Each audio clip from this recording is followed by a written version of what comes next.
तो आज जो टॉपिक होगा थोड़ा हम मौर्य साम्राज्य के बारे में पढ़ने वाले हैं। ठीक है, मौर्य साम्राज्य के बारे में एक जिसको बोलते हैं कि बेसिक चीजें। ठीक है, मौर्य साम्राज्य टॉपिक स्टार्ट करने से पहले हम मौर्य साम्राज्य थोड़ी चीजें जानने की कोशिश करेंगे। जितना भी मौर्य साम्राज्य है थोड़ी थोड़ी चीजें हैं। ठीक है, तो मौर्य साम्राज्य के बारे में आपको इससे पहले पता होगा कि मौर्य साम्राज्य की स्थापना मगध के उत्थान के समय में हुई है। ये कह सकते हो आप, जब मगध का उत्थान हुआ तभी ही मौर्य साम्राज्य की। और आपको पता होगा कि नंद वंश का जो अंतिम राजा था धनानंद, उसको मारकर ही मौर्य साम्राज्य की स्थापना की है। और आपको पता होगा कि इसमें चंद्रगुप्त मौर्य और कौटिल्य का काफी कंट्रीब्यूशन रहा है। ठीक है, तो मौर्य साम्राज्य के बारे में जैसे ही स्थापना की गई, कब की गई? 321 बीसी में। ठीक है, और आपने कब से कब तक पढ़ना है इसको? 185 बीसी तक। ठीक है, यानी कि हम 2-3 दिन क्या पढ़ने वाले हैं? 321 बीसी से लेकर 185 बीसी तक। यानी कि बीसी का मतलब तो आप समझते होंगे, बिफोर क्राइस्ट।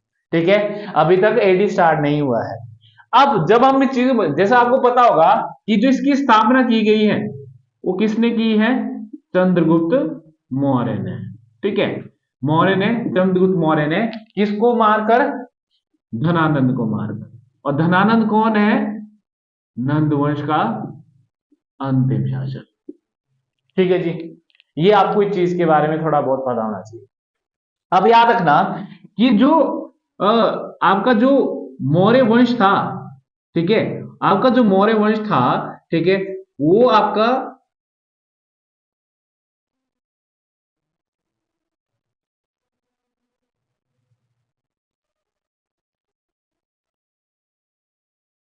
ठीक है, जो आपका मौर्य वंश था, ठीक है, जो आपका मौर्य वंश था वो आपका इस इलाके में था।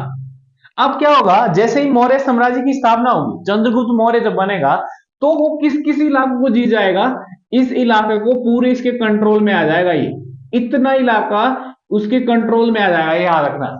ठीक है, यानी उत्तर पश्चिम तक इसका इलाका हो जाएगा।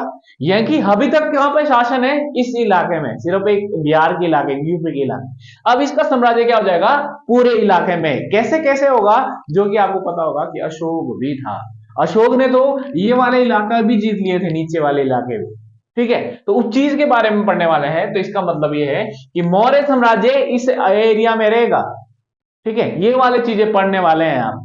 ठीक है, तो वो आपकी इंपॉर्टेंट चीजें हैं जो आपको आगे देखने को मिलेगी। ठीक, क्या है? धनानंद को मारकर इसने बनाई है। अब जैसे मौर्य वंश की स्थापना हुई 381 बीसी में, ये बहुत छोटा था। चंद्रगुप्त मौर्य क्या था? छोटा था। तो सारा का सारा शासन कौन चला रहा था? कौटिल्य, जिसको आप चाणक्य भी बोलते हो। ठीक है, तो इस किसने अपनी शिक्षा कहां लेगी इसको? यहाँ पे तक्षशिला, तक्षशिला है इस इलाके में। यहाँ पे कहा गया हो शिक्षा सीखने, राजनीति शिक्षा सीखने, यहाँ पे। ठीक है, तो आपने सुना होगा कि तक्षशिला विश्व की सबसे प्राचीन यूनिवर्सिटीज है। ठीक है, तो वो सारी चीजें हैं। अब क्या होगा? अब इसको सबसे इंपॉर्टेंट है कि जो मौर्य साम्राज्य के बारे में जानना है यहाँ पे, मौर्य साम्राज्य के बारे में जानना है, तो इसके सोर्स बहुत जरूरी है, मैंने आपको पता होगा। नंबर वन सबसे जो इंपॉर्टेंट है, आपको मैंने जब प्राचीन भारत के प्रमुख स्रोत करवाए थे, तो अशोक के अभिलेख ही सबसे बड़े इंपॉर्टेंट है। सबसे ज्यादा इंपॉर्टेंट क्या सोर्स है? अशोक के अभिलेख। ठीक है, अब अशोक के अभिलेख के बारे में आपको पता होगा कि अशोक के अभिलेख को सबसे पहले किसने पढ़ा? जेम्स प्रिंसेप ने। ठीक है, तो उसी ने बताया था कि अशोक ने ये किया, तभी तो हमें मौर्य साम्राज्य के बारे में पता चला कि चाहिए। अब ये तो रहा, ये आपको वैसे मैंने इसको डिटेल में आपको बता दिया है पहले भी ऑलरेडी, और आगे भी हम डिटेल में डिस्कस करें। ठीक है, तो अशोक के जो अभिलेख हैं वो कई टाइप से बटे हुए हैं। अशोक के अभिलेख कई टाइप से बटे हुए हैं, ये भी मैंने ऑलरेडी आपको बताया। शिलालेख, शिलालेख का मतलब होता है पत्थर पे लिखे गए हैं। स्तंभ लेख, जो कि पिलर पे लिखे गए हैं, पिलर टाइप के जो होते हैं उसके ऊपर लिखे गए। ईरानी परंपरा है, ईरान से का, इसलिए ये स्तंभ बनाने, स्तंभ बनाने भी ईरान से सीखे उसने। उसके बाद है गुहा लेख, जो गुफा के अंदर मिले हैं। तो ये कुछ इंपॉर्टेंट चीजें हैं जो अशोक है। आपको पता होगा कि भारत में सबसे जो प्राचीन अभिलेख हैं वो किसके हैं? अशोक के अभिलेख हैं, अशोक के अभिलेख हैं, अशोक अभिलेख के आधार पर ही हमें अशोक के बारे में पता है, अगर अभिलेख ही नहीं होते तो पता नहीं होता। ठीक है, तो ये तो कुछ मैंने इंपॉर्टेंट चीज है। दूसरा जो सोर्सेज, जो इंपॉर्टेंट सोर्सेज है वो है कौटिल्य का अर्थशास्त्र, कौटिल्य का अर्थशास्त्र सबसे इंपॉर्टेंट, जो राजनीति के बारे में आता है। ठीक है, कौटिल्य का अर्थशास्त्र यानी अर्थशास्त्र एक किताब है। ठीक है, राजनीति जीवन के बारे में, ये राजा का कैसा होना चाहिए, राजा कैसा होना चाहिए, कैसा नहीं होना चाहिए, उस चीज के बारे में। ठीक है, इसके अलावा जो इंपॉर्टेंट है मैगस्थनीज की इंडिका, और मैं वो चीज कर रहा हूं, वैसे तो बहुत सारे सोर्सेज हैं बट मैं आपको मैगस्थनीज की इंडिका, ठीक है, मैगस्थनीज की इंडिका, मैगस्थनीज बंदे का नाम है, इंडिका क्या है, किताब का नाम है। अब यहाँ पे क्या पता चलता है आपको, समाज के बारे में, राजा कैसा था, नगर के पाटलिपुत्र कैसा था, ठीक है, वो चीज के बारे में आपको इसमें पता चलेगा। ठीक है, तो ये आपके लिए इंपॉर्टेंट चीजें हैं जो आपको पता होनी चाहिए कि कौन कौन से पुस्तक हैं, क्या क्या चीज। इसके अलावा मैं छोटी बताता हूँ, अब इसी के आधार पर बहुत सारी किताबें लिखी गई, मतलब कॉपी क्या की गई है, मैगस्थनी की इंडिका। अब कॉपी किन्होंने की, आपको पता होगा, एरियन, ठीक, यूनानी इतिहासकार है ये, प्लेटो, स्ट्रेबो, जस्टिन, ये यूनानी इतिहासकार हैं जिन्होंने इस किताब को क्या किया, ये जल गई थी, ठीक है, इसको कॉपी किया है बाद में। ठीक है, ये सारी चीजें। इसके अलावा जो किताबें हैं वो जैसे पतंजलि की महाभाष्य,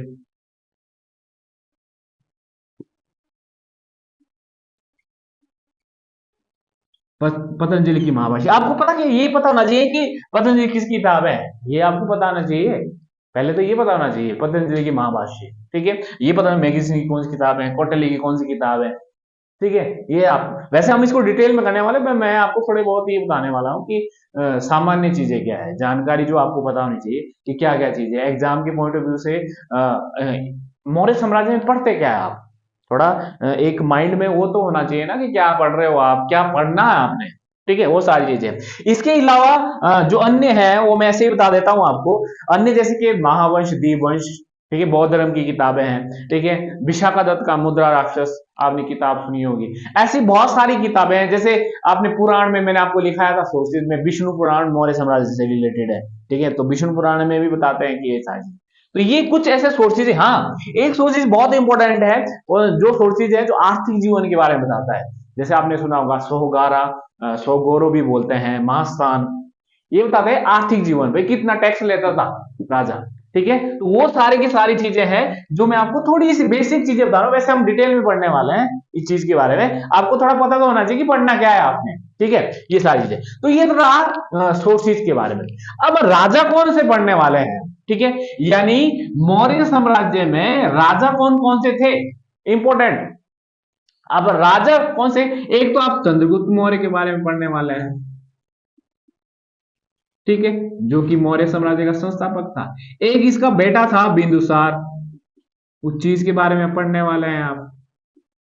ठीक है, इसके बाद आप पढ़ने वाले हैं सबसे ज्यादा, वो पढ़ने वाले हैं अशोक के बारे में। ठीक है, अशोक के बारे में, बट इसके बाद जो उत्तराधिकारी वो कम रहे हैं, जैसे संप्रति, दशरथ, कुणाल। ठीक है, ये उतने इंपॉर्टेंट नहीं है वो, बट आपको पता होना चाहिए कि कौन सा राजा उसके बाद कौन। ठीक है, बट खासकर आपको ये तीन पता तो होने चाहिए मौर्य साम्राज्य के बारे में।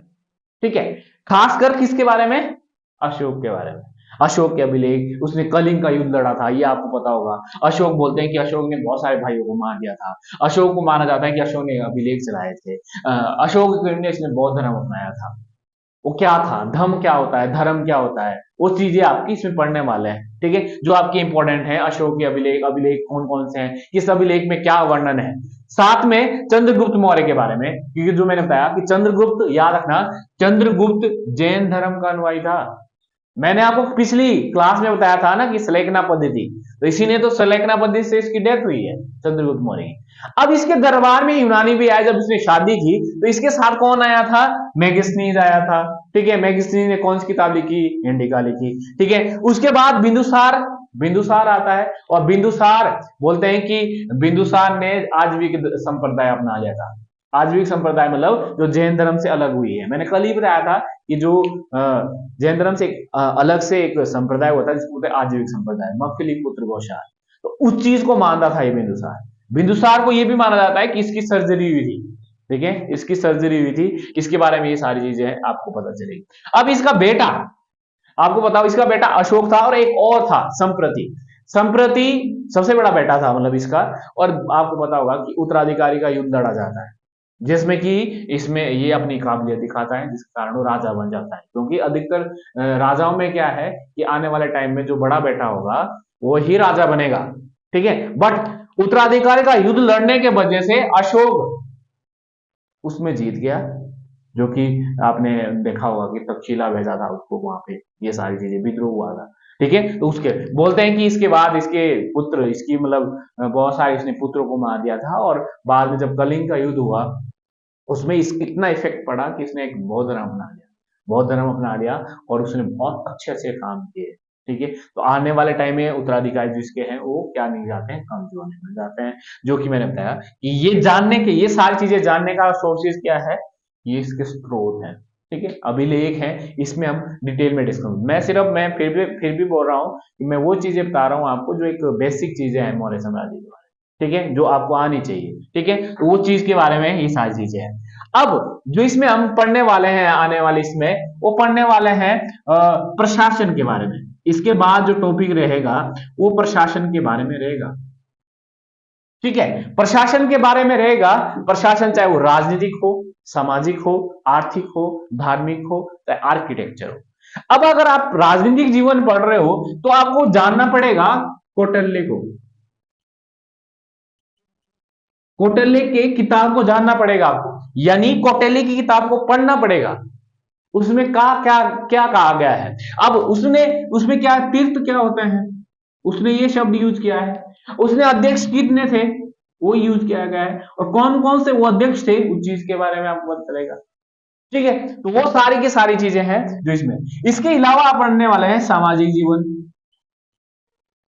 सामाजिक जीवन पढ़ने वाले हैं। सामाजिक जीवन में स्त्रियों की कंडीशन कैसी थी, विवाह होता था, दास प्रथा थी कि सती प्रथा है, जे कि सबसे ज्यादा जो प्रशासन बताता है, जो प्रशासन के बारे में, सामाजिक प्रशासन के बारे में वो बताता है मैगस्ट्रीज, सोर्सेज है, ठीक है, वो बताता है कि दास थे कि नहीं थे, लिखना जानते थे, पढ़ते कि नहीं जानते थे, ठीक है। तो वो सारी चीजें इसमें आपको पता चलने वाली हैं कि कौन कौन सी चीजें हैं। उसके अलावा आर्थिक जीवन, ये व्यापार करते थे कि नहीं करते थे, वो सारी की सारी चीजें हैं जो इसमें आपको पता चलने वाले हैं। तो इसलिए मैं आपको पहले ही बता चुका हूं कि आपको क्या क्या चीजें पढ़नी है। नंबर 1 आपने सोर्सेज पढ़ना है, ठीक है, जो इसमें मैंने थोड़े बहुत आज को बताए हैं आपके कि सामाजिक जीवन, सॉरी क्या बोलते हैं, सोर्सेज, ये आपके अशोक के अभिलेख क्या सोर्सेज है, ठीक है।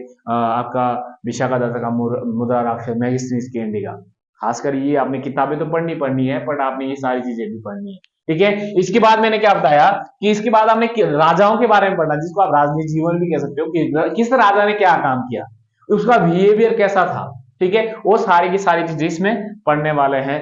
खासकर किसके बारे में, अशोक के बारे में।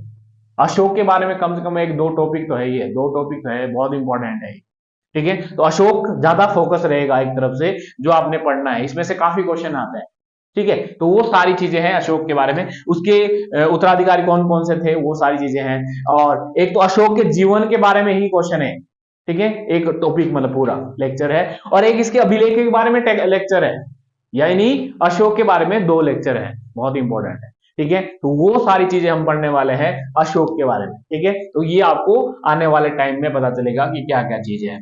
उसके बाद जो राजनीतिक जीवन है, जो बहुत कम पढ़ते हैं बच्चे, कम भी पढ़ते हैं इस चीज को, तो वो सारी चीजें हम, राजनीतिक जीवन, सामाजिक जीवन, धार्मिक जीवन, तो ये सारी चीजें हम पढ़ने वाले हैं आने वाले टाइम, जो आपके एग्जाम के लिए बहुत इंपॉर्टेंट है, सारी चीजें, ठीक है। तो ये आपको पता होगा कि मौर्य साम्राज्य भारत का पहला साम्राज्य है, तो ये ऐसे भी बहुत इंपॉर्टेंट है, इसको पढ़ना भी ऐसे बहुत जरूरी है, ठीक है। हर एक छोटी छोटी चीजें पढ़नी पड़ेगी, क्योंकि भारत का पहला साम्राज्य कैसा था, आपको ये क्यूरियोसिटी डालनी पड़ेगी कि भारत का पहला साम्राज्य कौन था।